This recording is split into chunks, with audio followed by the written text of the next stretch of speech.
صدایت میکنم مادر، جوابم میکنی یا نه؟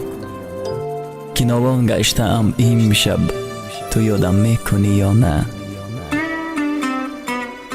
اگر بد کرده ام مادر، جوانی بود و نادانی، بگو مادر شیرت رو حلالم میکنی یا نه؟ اگر دورم زیدی دارد، دلیلش بی‌وفایی نیست، وفا آن است که نامت را همیشه در زبان دارم.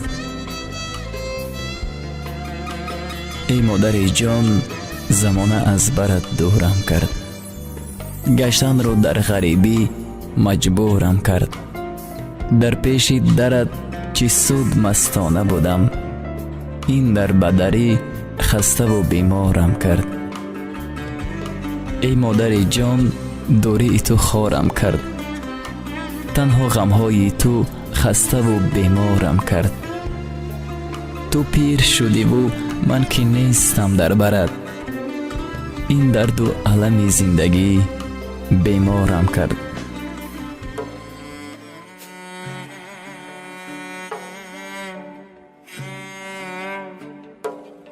بزانو سر زنم مادر پیش پایت، منم مادر محتاج دعایت. از تو دورم، از دیده هایم خون میریزد، نزد تو باشم به مژگان میروبم خاک پایت. نه دنیا و نه چیز میفارد مرا، نه حلوای شیرین و نه گلزار میفارد مرا. همه دردی تو رو به من بخشد میگویم خدا را، نه حیات شیرین و رنگین میفارد مرا. دوری تو جگر کبابم کرد مادر، چشمانی مرا به گریه مجبورم کرد مادر. همه چیزی دنیا ندارد قدر یک تار مویت،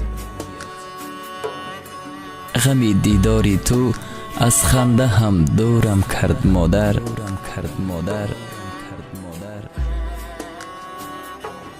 ای چرخی و فلک، جدا زدادر شده ام، زار سخنهای همان خواهر و اپه شده ام. فرصت بدهند که خانه خود بروم، پزمان کنار مادر شده ام. ایا مادر، چه شبها بهر طفلانت نخفتی، چه سختی ها کشیدی ولی بر کس نگفتی. سر گهواره فرزند تو را بود جایگاه خوابت، با امید که در پیری تو را باشد نگهبانت. دست دعای مادر دوای دردی من است، یک خنده زیبایش چراغ قلبی من است. با امر تقدیر گشتیم ما فرزندان مسافر، یک دعای خیری تو کلید قلبی من است. دعا دارم هر سحر بر الله مهربان، خداوندا نگه دار که مادر بختی من است. شبها نکرده خواب و مرا تو کردی کلان، به قدر تو رسیدن همیشه قرضی من است.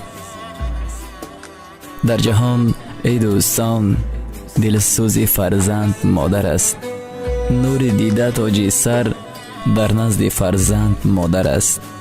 هر کی داند قدر مادر، گوهر قیمت بهاست، گوهر قیمت بها در نزد فرزند مادر است. تو پایی روان دارید، صد شکر خدا گویید، از گنج همه دنیا بالاتر و بالاتر. چون مادر جان دارید، صد شکر خدا گویید. چون مادر جان دارید، صد شکر خدا گویید.